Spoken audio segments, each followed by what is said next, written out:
Welcome back. That was the White House press secretary moments ago talking about why Dr. Fauci was barred by the White House from testifying before a House subcommittee today.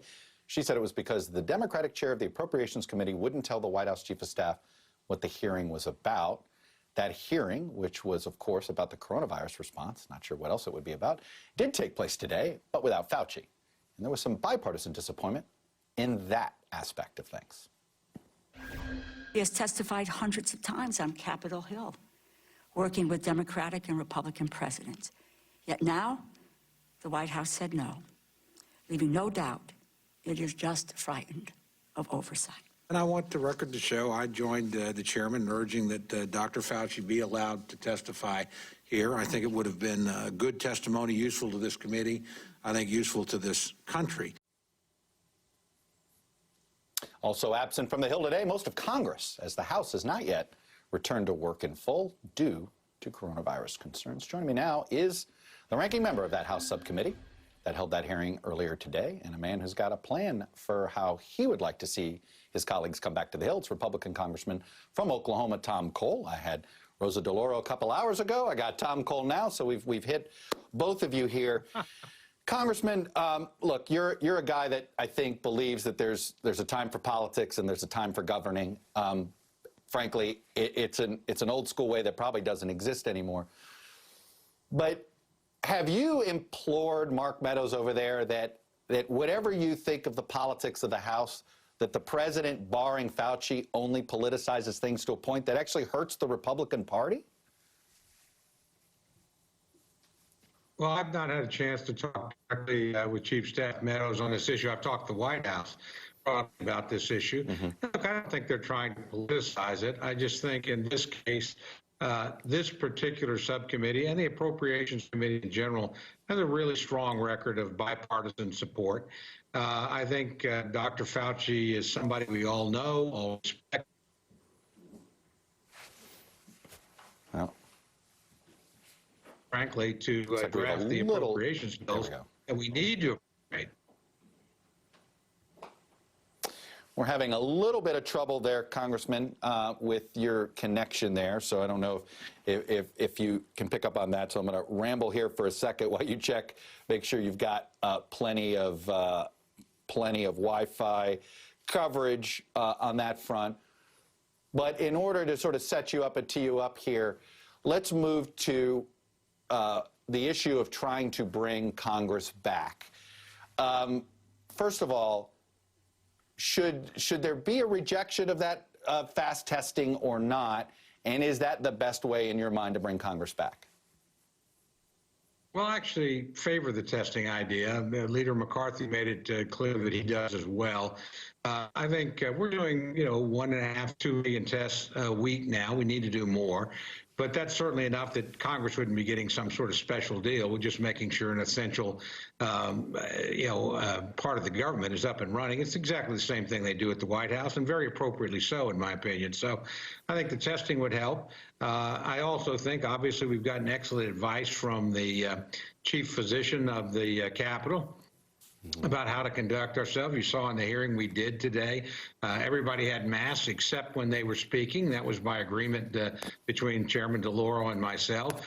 But in between you had them. Everybody was spaced. We had a very productive hearing. So I'm very convinced that Congress can come back and get its work done. Again, you have to make appropriate adjustments and precautions, but I think today's hearing showed we're capable of doing that. I participated in a Rules Committee hearing meeting a couple of weeks ago, same thing. We obviously voted on the fourth supplemental in an appropriate way. So, again, it won't be like before. It'll take some extra time. It'll be difficult in some ways, but no question in my mind that Congress can operate. I was talking to a former member of Congress the other day who was involved in the post-9/11 planning of how to govern if for some reason you had to evacuate Washington or if you couldn't get to Washington. And this member of Congress said basically all of the ideas got shelved. It was remote voting. There were all of these post-9/11 reforms, again, only for emergency situations. And the leadership at the time just had no interest in it. Look, you've been in Congress quite a bit of time. That's not new that some plan that might have been a good idea doesn't get implemented. But can you implement an emergency plan now going forward? Well, I think we already have. Remember, number one, the Senate's in session, the executive branch is in session. The president and the vice president aren't in Cheyenne Mountain hunkered down. The cabinet secretary is here every day. You do have to change the way you operate. I think the House has already shown it's capable of doing that, and we ought to get on with it. You know, there's a lot of important work to do. And personally, I'm not a fan of remote voting of any kind.